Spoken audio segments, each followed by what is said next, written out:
আসাদ ভাই, সম্প্রতি ওয়াশিংটন পোস্টে একটি রিপোর্ট হয়েছে জামায়াতের ব্যাপারে বা বিএনপির ব্যাপারে মার্কিন যুক্তরাষ্ট্র কি মনে করে সেটি একটি মার্কিন কূটনীতিবিদের মুখে শুনতে পেয়েছি। একটি ফাঁস হওয়া ফোনের বরাত দিয়ে ওয়াশিংটন পোস্ট একটি রিপোর্ট করেছে, কয়েকজন সাংবাদিকের সাথে কথা বলেছে। আমি সেই ফাঁস হওয়া রিপোর্টটা মানে পাটাতন হিসাবে ধরে আপনাকে জানতে চাই যে এখনো কি বাংলাদেশের রাজনীতিটা বিদেশ নির্ভরই? আসলে মার্কিন যুক্তরাষ্ট্র চাইলেই ক্ষমতায় বসা সম্ভব, নইলে না, ব্যাপারটা কি এরকম? আর আমি যে দেশটাতে আছি অর্থাৎ আমেরিকারই বা কি আসে যায় যে বাংলাদেশে কোন রাজনৈতিক দল ক্ষমতায় আসলো বা আসলো না, এটা নিয়ে আপনাদের কাছে একটু জানতে চাইবো প্রথমে। আশা যদি বলেন। জি, ধন্যবাদ। আপনি জানেন হয়তো, আর জাস্ট আপনার দর্শকদের জন্য বলে, আমি নিজেই ওয়াশিংটন পোস্টে কাজ করেছি। আমি ওয়াশিংটনে পোস্টেড ছিলাম কোনো এক সময়, তো আমি নিউ ইয়র্ক টাইমসের করেসপন্ডেন্ট ছিলাম। তো এগুলো তো আমি তো অনেক দিন থেকে এইসব জিনিস নিয়ে মানে চিন্তা ভাবনা করি, লেখালেখি করি এই সমস্ত। তো এই খবরটা যখন বের হলো এবং এটাতে দেখলাম যে বিশাল একটা আলোড়ন সৃষ্টি হয়েছে বিভিন্ন, বিশেষ করে ফেসবুকে, তারপরে মেইন স্ট্রিম মিডিয়াতেও দেখলাম যে আমেরিকা কি চাচ্ছে একটা। তো এই প্রসঙ্গে একটা কথা বলি, আমেরিকার অ্যাকচুয়ালি কোনো কিছু যায় আসে না বাংলাদেশে কি হচ্ছে না হচ্ছে, এটা নিয়ে তাদের এত চিন্তা ভাবনা করার কোনো সময় নেই এখন।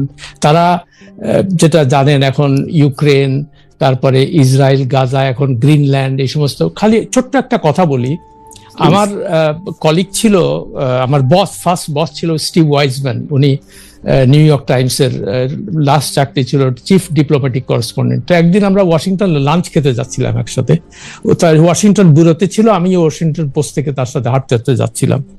তো আমি জিজ্ঞেস করলাম যে আচ্ছা, আর স্টিভ, তুমি তো নিউ ইয়র্ক টাইমসের চিফ ডিপ্লোম্যাটিক করেসপন্ডেন্ট, তুমি বাংলাদেশ নিয়ে কোনো কিছু মানে এত দেখি টেকি না কেন ওয়াশিংটনে? তখন আমাকে বললো যে দেখো, তোমার দেশ, তোমার নিজের দেশের কথা ভাবো, তোমরা কাকে নিয়ে মানে চিন্তা ভাবনা করো, বা তোমাদের মিডিয়াতে কারা প্রাধান্য পায়? নিশ্চয়ই যাদের তোমাদের কাছে যারা গুরুত্বপূর্ণ মনে হয়, যে সমস্ত দেশগুলো, যেমন ইন্ডিয়া তোমাদের কাছে একটা গুরুত্বপূর্ণ ফ্যাক্টর, ইন্ডিয়াকে নিয়ে তোমরা চিন্তা ভাবনা করো। তুমি তো সুইজারল্যান্ড নিয়ে কোনো কিছু চিন্তা করো না, তুমি কেনিয়া নিয়ে তো কোনো কিছু চিন্তা করো না, তাই না? তো এক্স্যাক্টলি একই ব্যাপার বললো। যে আরেকটা কথা বলি, বাংলাদেশে যারা আমেরিকার এমবেসি আছে বিভিন্ন, প্রায় অনেক দেশেই আছে, বাংলাদেশও আছে। তো এইখানে যারা পোস্টিং নিয়ে আসে, বিশেষ করে অ্যাম্বাসাডার হিসেবে, তাদের ওয়াশিংটনে কেউ চেনে না। কেমন, they are just nobodies in Washington. তাদের কেউ চেনে না এখানে। তাদের এখান থেকে যায়, এখান থেকে যাওয়ার পরে অ্যাম্বাসাডার হয়ে এটাই তাদের লাস্ট পোস্টিং হয়, এখান থেকে তারা রিটায়ারমেন্টে চলে যায়। আমি এরকম অনেকজনকে চিনি আর কি ব্যক্তিগতভাবে। তো যে কথাটা বলার জন্য এই প্রসঙ্গের অবতরণটা করলাম, সেটা হলো এই যে আমেরিকান সিস্টেম যেভাবে চলে সেটা একটুখানি আমি বলি। প্রথমেই তারা সেই দিনকার, যেমন মানে এটা আমার স্টিভের কাছ থেকে আমার শোনা আর কি। ও একসময় নিউ ইয়র্ক টাইমসের হোয়াইট হাউস করেসপন্ডেন্ট ছিল। তার স্ত্রী এলিজাবেথ বুমিলার, সেও মানে নিউ ইয়র্ক টাইমসের হোয়াইট হাউস করেসপন্ডেন্ট ছিল। যাই হোক, তো সে তার মাধ্যমে শোনা আর কি আমার, সেই আমাকে গল্পে বলেছিল একদিন যে সকাল 9টা, তখন বুশ ছিল প্রেসিডেন্ট আর কি, মানে এই সেকেন্ড বুশ জুনিয়র। তো সকাল 9টার সময় যে ফার্স্ট ব্যক্তি যে প্রেসিডেন্টের সাথে দেখা করে সে হলো সিআইএ চিফ। তো সিআইএ চিফ তাকে আধা ঘন্টা 1 ঘন্টা ধরে ব্রিফ করে, তারপরে ন্যাশনাল সিকিউরিটি কাউন্সিলের একটা মিটিং হয়। সেই মিটিং এ প্রেসিডেন্ট থাকে এবং ন্যাশনাল সিকিউরিটি কাউন্সিলের যারা মেম্বার তারা সেখানে উপস্থিত থাকে। তারপরে তারা ওই দিনকার নিউ ইয়র্ক টাইমস, ওয়াশিংটন পোস্টে কি হেডলাইন, মানে ফ্রন্ট পেজ নিউজ কি আছে, মানে যেটাতে আমেরিকার স্বার্থ খুব নিহিত, সেইগুলো নিয়ে তারা আলোচনা করে। তো এখন বললো যে বাংলাদেশে একটা বিশাল ডিজাস্টার ছাড়া, আমাকে বললো যে তুমি যেমন বাংলাদেশের নিউ ইয়র্ক টাইমসের ফ্রন্ট পেজে তোমার রিপোর্ট ছাপা হয়েছিল, কি কারণ? That was a disaster story. মানে এরকম মেজর কোনো কিছু না হলে আমেরিকান এস্টাবলিশমেন্ট বাংলাদেশ নিয়ে তাদের চিন্তা করার কোনো। আসলে ভাই একটু কথা বলবো, একটু আমি যদি আপনাকে বলি যে আরেকটা ধারণা হচ্ছে এরকম যে চীনের বাস্তবতা মাথায় রেখে মার্কিন যুক্তরাষ্ট্রের, আপনি ভারতের কথা বললেন, মার্কিন যুক্তরাষ্ট্র যেমন ভারতের বন্ধুত্ব লাগবে, আবার ভারতকে তার চাপেও রাখতে হবে। সেই হিসাবে বাংলাদেশ কিন্তু মার্কিন যুক্তরাষ্ট্রের কাছে একটা বিশাল হিসাব নিকাশের গুটি হওয়ার কথা। এবং আপনি বলছিলেন যে বাংলাদেশকে তারা পাত্তা না দিলেও তাদের চলে, কারণ তারা অন্য দেশ নিয়ে চিন্তা করবে, ইউক্রেন নিয়ে চিন্তা করবে। কিন্তু আমরা কিন্তু দেখেছি আমেরিকা এই সাম্রাজ্যবাদ প্লাসটা বজায় রাখার জন্য তারা কিন্তু আফগানিস্তানকে নিয়ে চিন্তা করে, যদিও আফগানিস্তানের সেই অর্থে তেল, গ্যাস, বিদ্যুৎ, বন্দর কিছু নাই। সেই হিসাবে আমি এটা মনে করতে পারি কিনা, বা কেউ কেউ যে এরকম বলে যে ইন্ডিয়া এবং চায়নার মাঝখানে একটা খুব সাংঘাতিক রকমের মানে জায়গা নিয়ে থাকার জন্য মার্কিন যুক্তরাষ্ট্রের বাংলাদেশকে পণ হিসেবে ব্যবহার করা উচিত, এটা খুব ভুল বলে কিনা। আচ্ছা, ওকে, আমি বলছি, এটার উত্তরটা দিচ্ছি। আপনি তো আমেরিকাতে থাকেন, আমেরিকার পত্রপত্রিকা দেখেন, কেমন? এই যে ন্যারেটিভটা আপনি এই মাত্র উল্লেখ করলেন যে চায়নাকে ঠেকাইতে হবে, ইন্ডিয়ার সাথে একটা ইয়ে করতে হবে, বাংলাদেশ খুব ইম্পর্টেন্ট জায়গা, এইরকম এই সংক্রান্ত কয়টা নিউজ এ পর্যন্ত গত আপনি কয় বছর থেকে আসবেন, কতগুলো নিউজ আপনি নিউ ইয়র্ক টাইমস ও ওয়াশিংটন পোস্টে এগুলো আমাকে বলেন। আপনি তো রেগুলার পড়ি এগুলা, আমি তো দেখি না এরকম ভাই। আপনি যদি আমাকে আসলে বলতে বলেন তাহলে আমি বলি, আমি 2 বছর ধরে মার্কিন যুক্তরাষ্ট্রে থাকি বটে, কিন্তু আমি আসলে আন্তর্জাতিক পত্রপত্রিকাগুলি কন্টেন্ট অ্যানালাইসিস আরো গোটা 20 বছর ধরে করি। আমি কিন্তু মার্কিন যুক্তরাষ্ট্রের পত্রপত্রিকায় ওদের ইন্টারন্যাশনাল অ্যাফেয়ার্স নিয়ে অনেক বেশি, মানে গাজা, ইসরায়েল, প্যালেস্টাইন বা ইউক্রেন, নেটো বাদ দিলে ওদের ইন্টারন্যাশনাল অ্যাফেয়ার্স, ওদের যেই জায়গাগুলিতে এই সাম্রাজ্যবাদী কার্যক্রমগুলি পরিচালিত হয় এগুলির ব্যাপারে ওরা অনেক বেশি আগাম খবর দেয় না। আপনি যেটি বললেন সেটি খুবই সত্য, যে সিআইএ বা ক্লাসিফাইড ডকুমেন্টস এর উপর ভিত্তি করে ওরাগুলি করতে চায়, তো ওদের এগুলি দিয়ে পাবলিক ইন্টারেস্ট ওদের কম। আচ্ছা, আরেকটা কথা বলি, সেটা হলো যে এই যে যারা আপনি বললেন যে অনেকে বলে, এগুলো অনেকে কারা? অনেকে মানে হলো বাংলাদেশের তথাকথিত অ্যানালিস্ট যারা, বিশ্লেষক যারা, তারা এগুলা বলে টলে, যেমন একটা কতগুলো ভারী শব্দ ব্যাপার, ভূ রাজনৈতিক, তারপরে ইন্টারন্যাশনাল অ্যাফেয়ার্স, এগুলাতে বাংলাদেশে তো এইসব বললে টললে আমাদের মতো যারা লেখাপড়া কম জানে তারা তো আরে সাংঘাতিক ব্যাপার, তো এই ভূ রাজনৈতিক, জিও পলিটিক্স, এগুলো কি বলতেছে, কেমন? তো আমি দীর্ঘদিন ওয়াশিংটনে কাজ করেছি অ্যাজ এ জার্নালিস্ট, কেমন? I had a ring side view of how this system works in America. আমি দেখেছি নিজের চোখে এগুলা, কেমন? তো সেইখানে ওই যেটা আমি বারবার করে বলার চেষ্টা করছি, যে ধরেন বাংলাদেশ, বাংলাদেশের যে ওদের যে এমবেসি আছে তাদের তো কিছু রিপোর্ট করতে হয়, তাদের স্টেট ডিপার্টমেন্টে সেটা পাঠাতে হয়, এবং অনেক সময় স্টেট ডিপার্টমেন্টে, যেমন আমি সিম্পল একটা উদাহরণ দেই আপনাকে, যে এই আমাদের যে ব্যুরোর আন্ডারে স্টেট, এটা হলো সাউথ অ্যান্ড সেন্ট্রাল এশিয়া, 13টা দেশ এখানে আছে, কেমন? তার যে হেড আর কি, যে মানে ওই ডিপার্টমেন্টের যে হেড, সে তার পদবি হলো অ্যাসিস্ট্যান্ট সেক্রেটারি অফ স্টেট, কেমন? আচ্ছা, তার নিচে আছে একজন deputy assistant secretary of state. তো এই 13টা দেশের প্রত্যেক জায়গায় তাদের এমবেসি আছে। এখন এখানকার প্রত্যেকটা অ্যাম্বাসেডর যেসব দেশে আছে, তারা সেখানে রিপোর্টগুলা পাঠায়। এই রিপোর্টগুলা কোথায় যায়, কার কাছে যায়? ডেস্ক অফিসারের কাছে। তো ডেস্ক অফিসার সেখান থেকে ভেটিং করে এটা, যে এটা কোনটা খুব ইম্পর্টেন্ট, যেটা আমি ডেপুটি অ্যাসিস্ট্যান্ট সেক্রেটারিকে পাঠাবো, তারপরে সে তার বসকে পাঠাবে, তারপরে under secretary of state for political তার কাছে পাঠাবে। আমি হাইরার্কি গুলা বলছি, তারপরে ডেপুটি সেক্রেটারি অফ স্টেট, তারপরে সেক্রেটারি অফ স্টেট। তো এখন ওদের তো আমাদের মতোই 24 ঘন্টার দিন রাত্রি হয়, ওদের তো এক্সট্রা কোনো টাইম আল্লাহ মানে দেয় নেই তাদের জন্য। তো তারা এত ইয়ের মধ্যে বাংলাদেশ নিয়ে কিংবা কিছু, ওই যে আমি বললাম, তো তাদের চিন্তা করার সময়টা কোথায়? মানে তাদের তো একটা সময় বের করতে হবে এটা নিয়ে, যে how important it is for the American interest.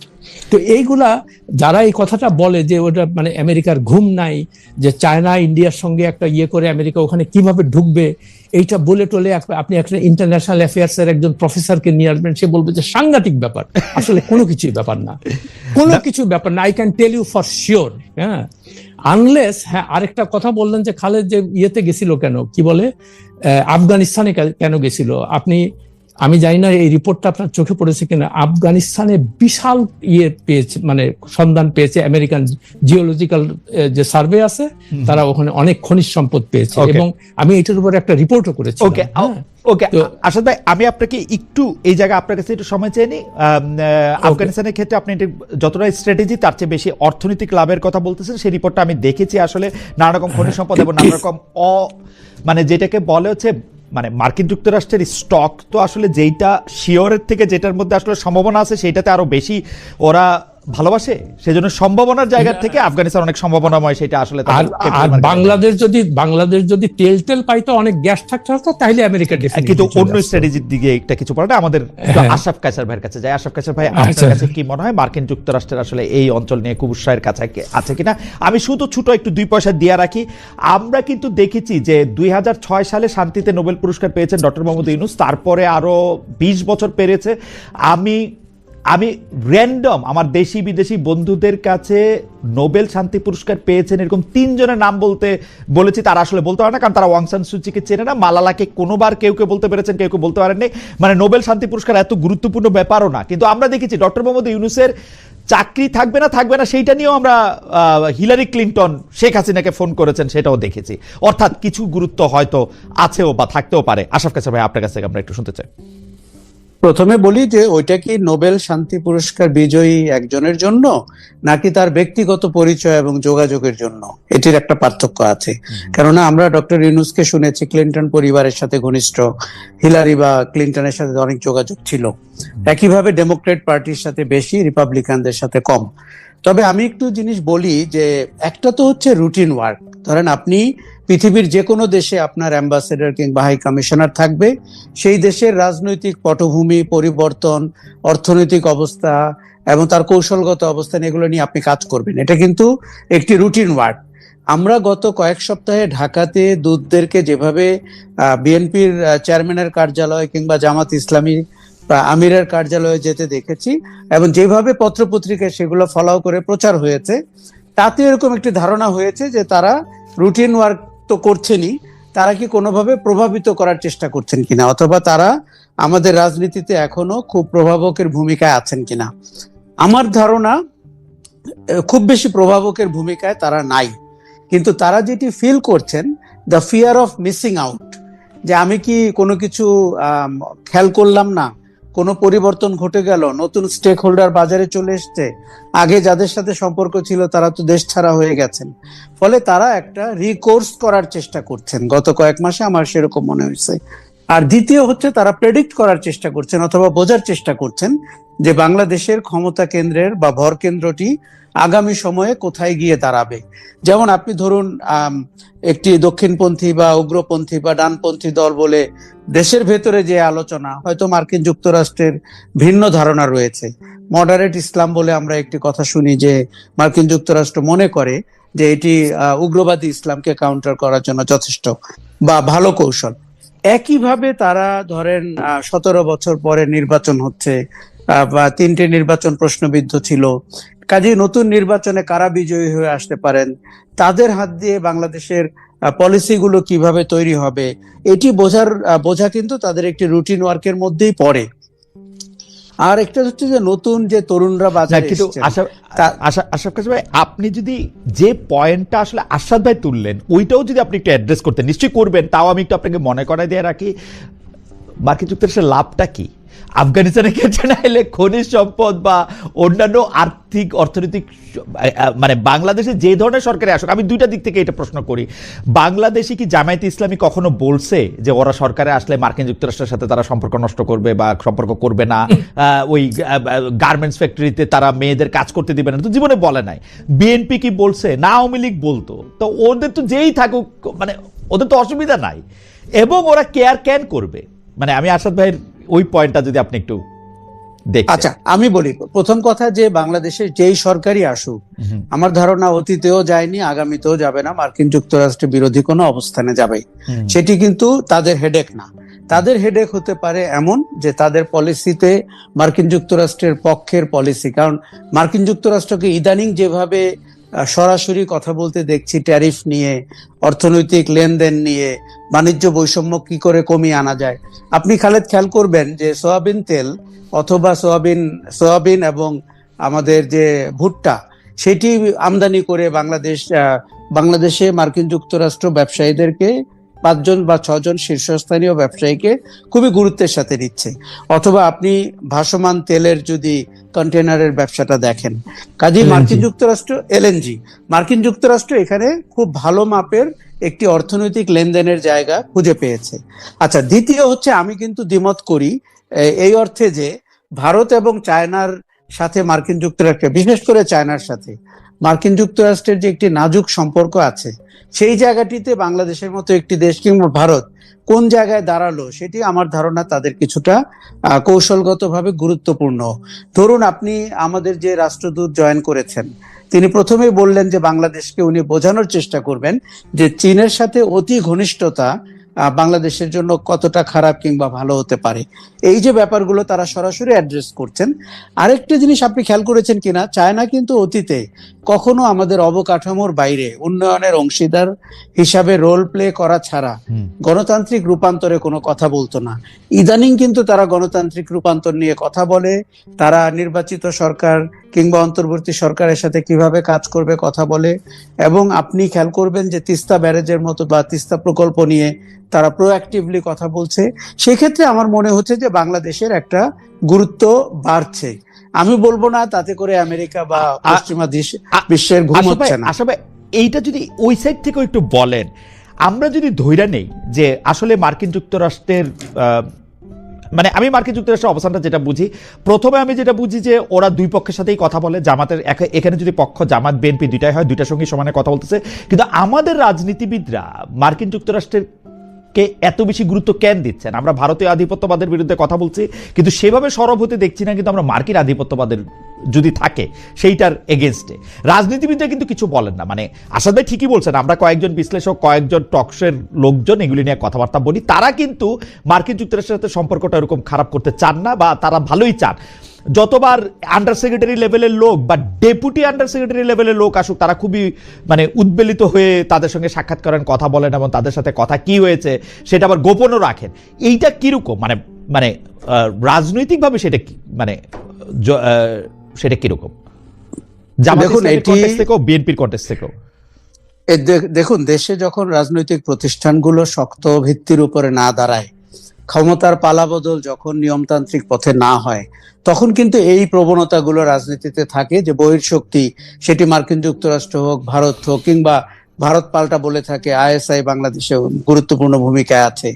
এটি আমাদের দেউলিয়াত্ব প্রমাণ করে। বাংলাদেশে শুধু মার্কিন যুক্তরাষ্ট্রের দূত না, অন্য অনেক ইউরোপিয়ান দূতকে নিয়ে যে বাড়াবাড়িটা হয়, সেটি কিন্তু আসলে খুব নিন্দা করার মতো, এবং সেটি প্রমাণ করে দেয় আপনার রাজনৈতিক ভিত্তি দুর্বল। আপনি জনগণের যে ম্যান্ডেট তার উপরে নির্ভর না করে বাইরের শক্তির উপরে নির্ভর করে কথা বলার চেষ্টা করছেন। সেটি যদি জনগণের স্বতঃস্ফূর্ত গণ অভ্যুত্থান হয়, তখনও কেউ কেউ বিশ্বাস করতে চান না যে এটি হয়তো জনগণ করেছে, মনে করা হয় যে এটি একটি ব্লু প্রিন্টের মাধ্যমে হয়েছে। কাজেই আমার মনে হয় যে দেখুন, আমরা ভারতের ব্যাপারেও একই কথা বলছি। আজকে মাঠে কিন্তু ভারত বিরোধী রাজনীতি, ভারত বিরোধী কথাবার্তা আছে, কিন্তু বড় রাজনৈতিক শক্তিগুলোকে কিন্তু আমরা সেভাবে কথা বলতে দেখি না। তাদের এখনো একটা ধারণা অতীতের মতো মার্কিন যুক্তরাষ্ট্র কিংবা ভারতের একটা সমর্থন আপনার লাগবে ক্ষমতায় যেতে কিংবা ক্ষমতায় স্থায়ী হতে। এবং এটা দুই তরফে, জামায়াতে ইসলামী বা বিএনপি দুইটাকে যদি আমরা বড় জোর ধরি, আওয়ামী লীগ তো বটেই।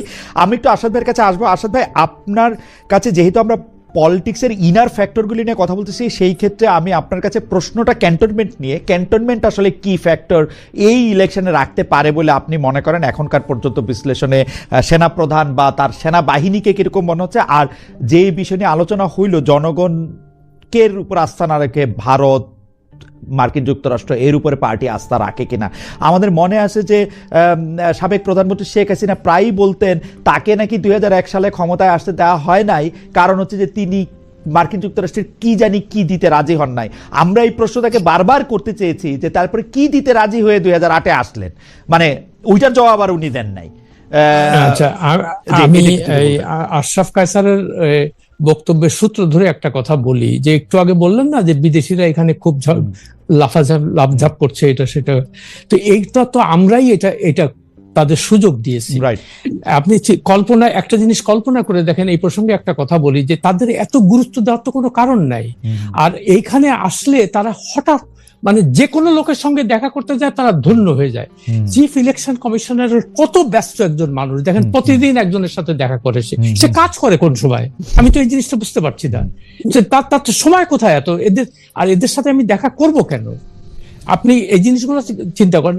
আমেরিকান অ্যাম্বাসেডার কথা বলি, মানে যেহেতু তারা একটা বড় দেশের, 2003 সালের জুন মাসে আমি তখন ওয়াশিংটন পোস্টে কাজ করি, কেমন এইটা খুব রিলিভেন্ট জন্য সব এই জন্য বলছি।